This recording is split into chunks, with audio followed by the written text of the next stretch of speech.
বলি। ও মামা, দীপনদের বাড়ি সরস্বতী পুজো হচ্ছে, আমাদের বাড়িতেও সরস্বতী পুজো করো না। আরে পাগল, সরস্বতী পুজো করতে তো অনেক টাকা পয়সা লাগে। এবছর তো হাতের অবস্থা একদমই ভালো না, সামনের বছর করব। না, আমাদের বাড়ি সরস্বতী পুজো করতেই হবে, না হলে আমরা কোথায় অঞ্জলি দেব? বললাম না এবছর করতে পারবো না, সামনের বছর করব। তোরা না হয় অঞ্জলিটা দীপনদের বাড়িতেই দিবি। ধুৎ, ভালোই লাগে না, চল তো বোন।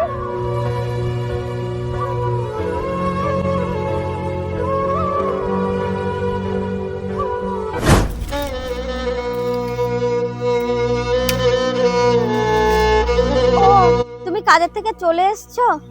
জানো তো, ছেলে মেয়ে দুটো না সরস্বতী পুজো করার জন্য খুব বায়না করছে। দাও না গো ওদের জন্য একটা সরস্বতী ঠাকুর এনে। আরে তুমি জানো না সরস্বতী পুজো করতে কত টাকা লাগে? তুমি তো জানো আমার কাছে 1 টাকাও নেই, তাহলে কেন এরকম করে অবুঝের মতন কথা বলছো বলো তো? প্রত্যেকবারই তো আমাদের হাত টানাটানি থাকে, কোনো বাড়ি আমরা সরস্বতী পুজো করতে পারি না। আমরা কি বাবা মা হয়ে ছেলে মেয়ের এইটুকু আবদার পূরণ করতে পারবো না? আচ্ছা ঠিক আছে, আমি দেখছি কি করা যায়।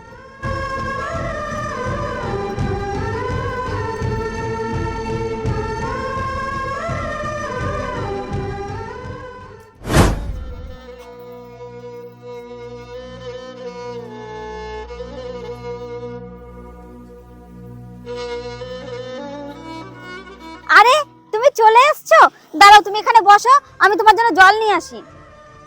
বলছি কি গো, টাকার ব্যবস্থা করতে পারলে? না গো, আমার মহাজনের কাছে আমি অনেকবার রিকোয়েস্ট করেছি, সে আমাকে কিছুতেই টাকা দিল না। বললো আর কিছুদিন পরে নে, তাহলে দেবো। হ্যাঁ, মহাজন টাকাটা দিল না। আজ বাদে কাল সরস্বতী পুজো, কি যে করি। আরে সুনন্দা, তুমি এক কাজ করো, তুমি ওদেরকে সরস্বতী ঠাকুর বানিয়ে দাও। আমি তো দেখেছি তুমি বিয়ের আগে কত সুন্দর সুন্দর পুতুল বানাতে, পারবে না বলো? হ্যাঁ আরে হ্যাঁ, তুমি তো কথাটা মন্দ বলনি, আমি তো নিজেই তো মাটির পুতুল বানাতে পারি। এক কাজ করো, তুমি এখানে বসো, আমি তোমার জন্য জল নিয়ে আসি।